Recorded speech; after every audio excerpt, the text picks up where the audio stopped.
कल केंद्र सरकार ने आम बजट पेश किया जिसमें आम आदमी को कई बड़ी राहतें दी गई और कई चीजें सस्ती होने का भी ऐलान हुआ। वहीं आज से बिहार विधानमंडल का बजट सत्र शुरू होने वाला है, जिस पर पूरे राज्य की नजरें टिकी हुई है। एक तरफ केंद्र के बजट का असर बिहार की जनता की जेब पर दिखेगा, तो दूसरी तरफ बिहार सरकार आज से सदन में अपने विकास का रोड मैप पेश करने जा रही है। ऐसे में सवाल यही है कि क्या केंद्र की राहतों के बाद अब बिहार के बजट में भी आम लोगों को उम्मीदों की सौगात मिलने वाली है? क्या आम लोगों को बिहार के जो सौगात है, बिहार के लोगों को बड़ी सौगात देने जा रहे हैं? नमस्कार, मैं कोमल और आप देख रहे हैं दर्श न्यूज। देखिए, आपको बता दें कि आज से बिहार विधानमंडल का बजट सत्र शुरू होने वाला है और कल यानी रविवार को 1 फरवरी को देश की केंद्रीय वित्त मंत्री निर्मला सीतारमण ने अपना लगातार 9वां आम बजट पेश किया। बजट पेश होने के बाद देश के साथ साथ बिहार के लोगों की भी नजरें इसी बात पर टिकी रही कि कौन सी चीजें सस्ती हुई और कौन सी चीजें महंगी हुई।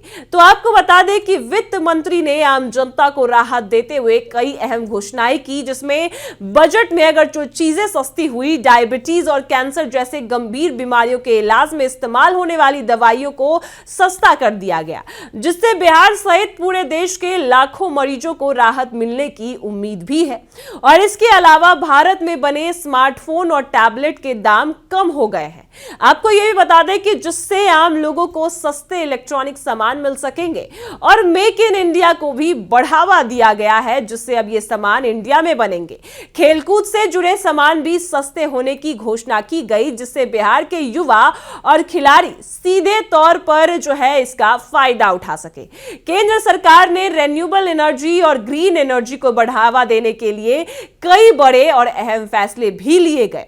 आपको बता दें कि rare earth mineral monazite, solar glass के इस्तेमाल होने वाले कच्चे माल और बैटरी एनर्जी स्टोरेज सिस्टम से जुड़े सामान पर कस्टम ड्यूटी खत्म कर दी गई और कई ऐसी चीजें हैं वो भी शामिल हुई। इससे सोलर एनर्जी, इलेक्ट्रॉनिक वाहन और ग्रीन एनर्जी सेक्टर को मजबूती मिलेगी। वहीं विदेश यात्रा पैकेज पर लगने वाले जो टीएस घटाए गए हैं और विदेश में पढ़ाई के खर्च पर भी टैक्स में राहत दी गई है।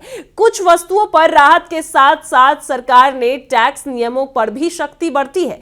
कहीं कहीं टैक्स लगाए गए हैं तो कहीं घटाए गए हैं। आयकर में गलत जानकारी देने पर जुर्माना बढ़ाया गया, तो वहीं स्टॉक ऑप्शन और जो फॉर्च्यूज ट्रेडिंग है उस पर जो टैक्स है वो बढ़ा दी गई, जिससे निवेशकों पर थोड़ा असर पड़ सकता है। और केंद्र का बजट आने से ठीक अगले दिन आज यानी सोमवार को 2 फरवरी को बिहार विधानमंडल का बजट सत्र शुरू हो रहा है। यह सत्र 27 फरवरी तक चलेगा और सत्र की शुरुआत राज्यपाल आरिफ मोहम्मद खान के अभिभाषण से होगा, जिसमें वह राज्य सरकार की नीतियों और आगे की योजनाओं और रोड मैप को सदन के सामने रखेंगे। इसके बाद आपको बता दें कि मंगलवार 3 फरवरी को बिहार के वित्त मंत्री विजेंद्र प्रसाद यादव विधानसभा में राज्य का बजट पेश करेंगे।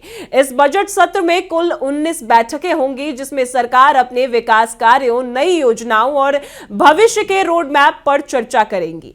बजट पेश होने के बाद 4 फरवरी को शब-ए बारात के कारण विधानसभा की कार्यवाही नहीं होगी। वहीं 5 फरवरी को राज्यपाल के अभिभाषण पर सरकार की ओर से जवाब दिया जाएगा, जबकि 6 फरवरी से 20 फरवरी तक बजट पर सामान्य चर्चा और मतदान होगा। इसके अलावा अगर आपको बता दें कि 14 फरवरी से 26 फरवरी के बीच कई अहम राजकीय विधेयक की सदन में पेश किए जाएंगे। इस बजट सत्र के दौरान विपक्ष सरकार को घेरने की पूरी तैयारी में है और ऐसे में खास तौर पर जो अभी बिहार में चल रहा है, पटना में नीट छात्रा की संदिग्ध परिस्थितियों में हुई मौत को लेकर भी विपक्ष सरकार से जवाब मांग सकता है। माना जा रहा है कि इस मुद्दे पर सदन में जोरदार हंगामा और तीखे बहस देखने को मिल सकते हैं। तो कुल मिलाकर देखा जाए, जहां एक तरफ केंद्र सरकार के बजट का असर आम जनता और आम लोगों के जेब पर दिखेगा, तो वहीं दूसरी तरफ बिहार का बजट सत्र राज्य की राजनीति और विकास की दिशा तय करने वाला साबित हो सकता है और जो भी अहम फैसले लिए जाएंगे हम आपको बताएंगे। फिलहाल इस खबर में इतना ही। आप देख रहे हैं दर्श न्यूज।